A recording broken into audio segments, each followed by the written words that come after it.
I'm here with top Australian featherweight prospect as well as Hex featherweight champion Kaan Ofli. Kaan, how are you? I'm fantastic. How are you? I'm good, man. I'm good. I'm very happy to be talking with you. Um, Man, it's been 3 months since your big title win. Now that you've had some time to reflect on it, man, how did you feel about that performance? Yeah, I feel great about the performance. Doesn't really feel like it's been 3 months to be honest. But yeah, look, yeah, reflecting back on it, yeah, given the short notice, given the circumstances, I had a death in the family a few weeks before it. So yeah, considering all that's happened and the way that the fight turned out, and everyone was kind of saying that it was the fight of the year in Australia. So the fact that that all kind of happened, it just puts a cherry on top, and I couldn't be any happier. Awesome. Well, I'm sorry. I'm sorry to hear about the death in your family. And but with that being said, like, was there any chance of you possibly pulling out, or was or was your goal set? It was more so that at the time I was helping Jack and a couple of the boys get ready for fights, and um, at the time we kind of accepted that we weren't gonna take any fights at the time just because we were grieving and I was supporting my family and supporting teammates. So I was in support mode rather than fight mode. And a few weeks had passed by, and things kind of had settled down, and that's when Raja got injured and the opportunity came up, and that's when it just felt like destiny, and felt like that was the right thing to do. So did the win, I mean, how relieving, how excited, like what were the emotions like after that win? It was just like a huge relief, because it was a bit of a risk on my hand to take that fight or to fight short notice in general. The fact that I'm on a current 8 fight win streak, 7 finishes. I don't think there's anyone in Australia and New Zealand, scene that has got my accolades, that have fought internationally like I have. So to kind of put that all on the line, especially on 2 weeks' notice against a tough guy, Jared, which was training out of Volkanovski's gym for the Islam fight. So he had an amazing camp. He had a 12-week camp with like a lot of high level guys in his room. So yeah, considering all that, man, like um, yeah, I was wrapped. Awesome. I was Awesome. wrapped that I could take that opportunity and perform the way I did. And like I mentioned in another podcast as well, like it was the first time mentioning the death in the family, but not a lot of people knew that that was riding on the line as well. Wow. Wow. That's the fight game's just fucking nuts. It is, man, and that's why we love it. That's why we love it. Right, right, absolutely, man. I did want to talk about your 7 fight. It is a 8 fight win streak, 7 finishes. Um, what's changed? Like, what's been going on? Like, why do you feel like you're the best you? Like, I'm only 29 years old, man, and I've been doing this for 10 years. So I've actually been doing this as long as guys that are currently in the UFC at the moment. So like when I cracked the next level, that being the UFC, I don't think that I'm going to be hanging around, in the lower divisions or the lower rankings for too long. Like I believe that I'm a top 10, top 15 fighter already now. So uh, in the next 4 years, I don't see myself kind of slowing down. I feel like we're just going to speed things up, and we're just going to chase whatever comes. Nothing's really changed, man. Like I've been doing this for a long time, like I said, and I've been working hard. I've never stopped training, and as sometimes it was hard to get matched, and that's the reason why I took the international route to stay active.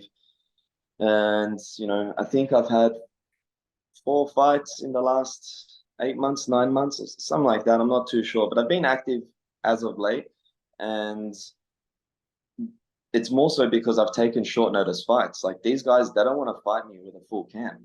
So my last few fights, I fought on 4 weeks notice, 2 weeks notice. Like a few fights have been 4 weeks notice, which, is not, you know, completely short notice, but, generally, when you get a fight, when you get matched up, you have about 8 weeks notice, 10 weeks notice. So um, I realized that no one's going to fight me on a full camp, and they have to almost be cornered to fight me. So I'm just taking the opportunities that come to me. You fought in Indonesia, you fought in Abu Dhabi, Belgium, Australia. Why the hell haven't you come to America and fought? What the hell? That might be next. That might be the next one. That might be the next one. So yeah, like I said, man, like no one in Australia and New Zealand has fought all across the world like I have already. Like I've been everywhere. And training wise and fighting wise as well. There's China. I've fought in China as well. And yeah, I would love to fight in America next, man. If it's Vegas or anywhere else, yeah, that's the next place to make my stamp. Awesome. Before we get to what's next, for anybody that does not know your story, how did you originally get into mixed martial arts? I originally got into mixed martial arts just because of my father. He was into martial arts, and my family played soccer. My cousins played soccer, so that's the first kind of sport that I did. Finished my 1 year of that and realized that that's not for me. And he put me into martial arts, and my first martial art was Japanese jiu-jitsu. And yeah, from there onwards, I love that, man. I felt like a warrior. We were doing striking, grappling, we were doing knife fighting, we were doing gun self-defense, and I was like, man, this is in my genetics somewhere. This is what I'm meant to be doing.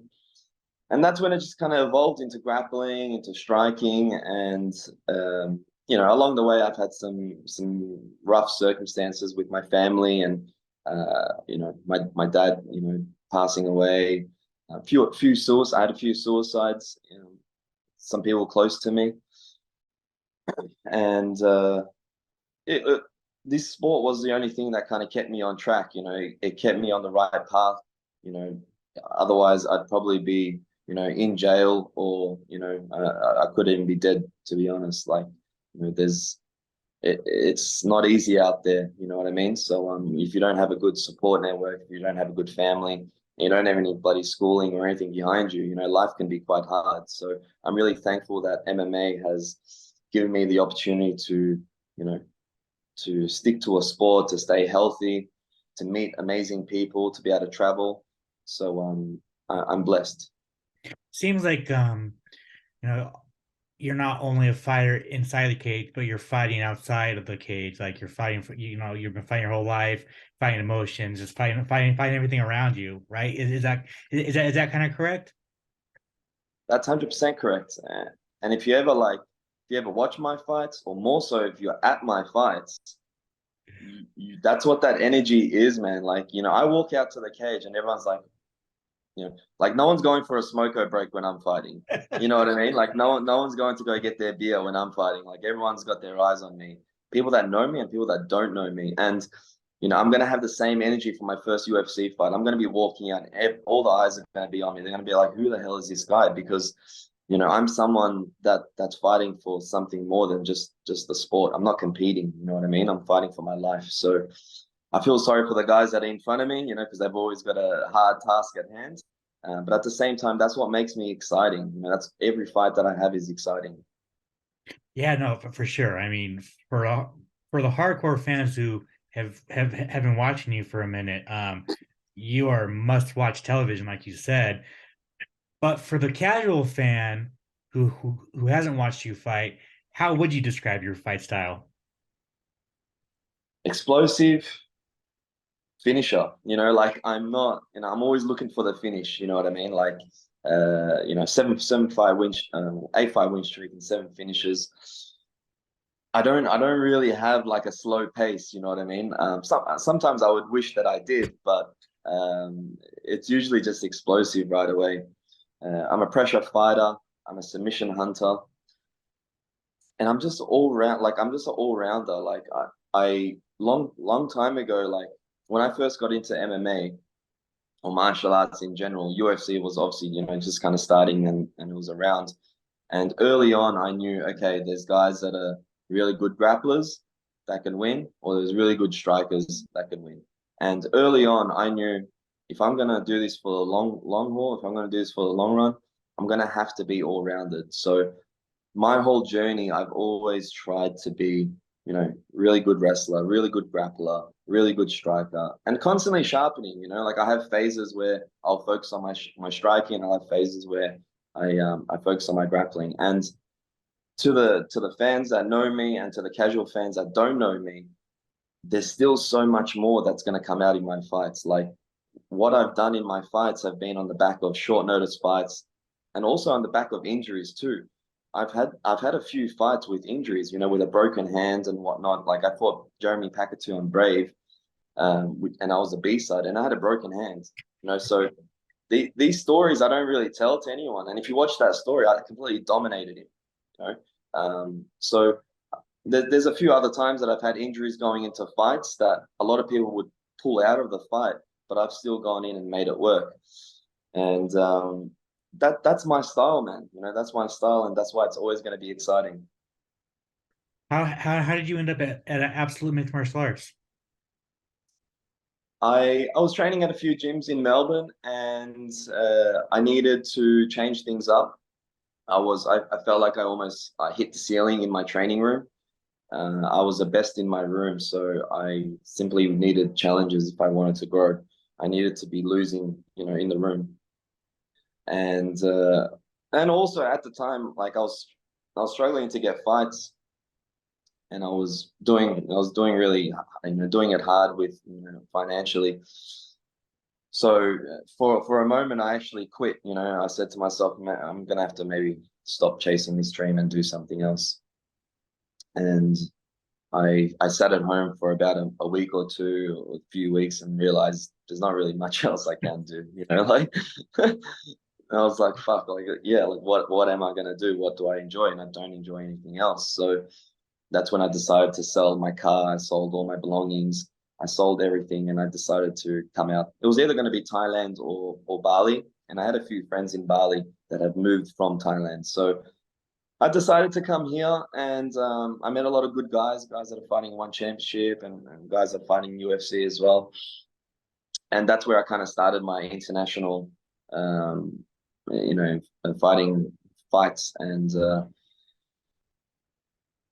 after kind of staying, I think I stayed in Bali for a year, and I needed to come back home. And when I came back home, that's when I met a few people, and they introduced me to Absolute MMA. And that's basically, yeah, when I started training at Absolute. I think it's been almost 4 or 5 years now since I've been there. Wow. How motivating has it been watching Jack get to the UFC? But for a long time, he's also been was a guy that was like, when's he going to get his shot? He's been dominating the regional scene. What's going to happen? Then he finally gets a shot in the Contender Series. He wins. Then he makes his UFC debut, and it was a dominating win. So, how motivating has that been? Very, very motivating, and it almost confirms that that's going to be the next step for me, because me and Jack, we've been on a very similar trajectory in our careers, with very similar styles and body types as well. So look, I'm super grateful to actually have him as a teammate, because in the training room we just help each other grow. And yeah, there's not a lot of guys that can kind of get that in their gym. So I'm super grateful to have him around. And yeah, of course, man, like when he had his Contender Series, that was super exciting. But when he made his debut, yeah, we were over the moon. How is it eating his leg kicks in the practice room? Man, like it's yeah. At the start, it wasn't nice, but it's one of those things where when you have the same training partner for a while, you almost know their style, right? And you can kind of mitigate it. So, in all honesty, like we have amazing rounds, and like our rounds are really exciting, but we almost mitigate our style a little bit. One, because we're very similar, but two, because we know each other. We've trained with each other so long. So, yeah, like he's mentioned before, like we can't really relax. Like we can't like really chill. We're always like on, because if any one of us make a mistake, we're probably going to be paying for it. But yeah, when we need to try new things, we usually need to try training with different partners. Gotcha. All right. Well, what's next, man? Like, what do you want? What do you see? Like, what in a perfect scenario, what's next for you? I'd like to stay active, obviously. So yeah, the foot is not off the pedal, and in an ideal world, I would like to be matched on Contender Series. I believe there's maybe 20% of the cut of the Contender Series has been matched. So there's still a lot of space and a lot of room for me to get a matchup. So I would like to get matched on Contender Series and hopefully fight early in the weeks. You know, it goes for 10 weeks. So I'd like to fight ideally as early as possible so I can make my debut in Sydney, whenever that's going to be. And there's a lot of rumors that it's going to happen, and it's going to happen towards the end of the year. So that would give me the perfect time to fight on Contender Series and then, follow, continue that hype, continue that train onto my debut in Sydney in my hometown, so that would be the most perfect ideal scenario. And I think the UFC would love that too. Like this perfect, gateway for me to, transition through. In saying that though, I need to stay active, so hopefully we hear something from them in the next few weeks and we can get a matchup. Otherwise, I'm gonna have to stay active. You know what I mean? So we're gonna see what else is going on. But that's what I'm dreaming about, and that's what I believe I deserve as well. I don't believe anyone else in Australia or New Zealand featherweight division deserves that. I've beaten everyone. There's guys that don't want to fight me, and there's no one else that's got my accolades. So yeah, we just gotta get my name on that paper. We gotta get that matchup. Have you heard from Sean Shelby or the UFC in any kind of matter of possibly getting on the Contender Series? Yeah, yeah. They know who I am. They know who I am. They've got me, on their mind. And I don't know how these things work, man. I'm not into the politics, or I'm not a matchmaker. You know what I mean? I'm not a manager, so I don't know exactly how all this stuff works. But they know of me, and I believe they're interested. And maybe they're just trying to get me a matchup. I don't know, but yeah. Hopefully we find out some news soon. Awesome. Con, thank you so much for your time, man. I really appreciate it. If you want to plug your social media, any sponsors you might have, and if you want to thank anybody, the floor is yours. Thank you, man.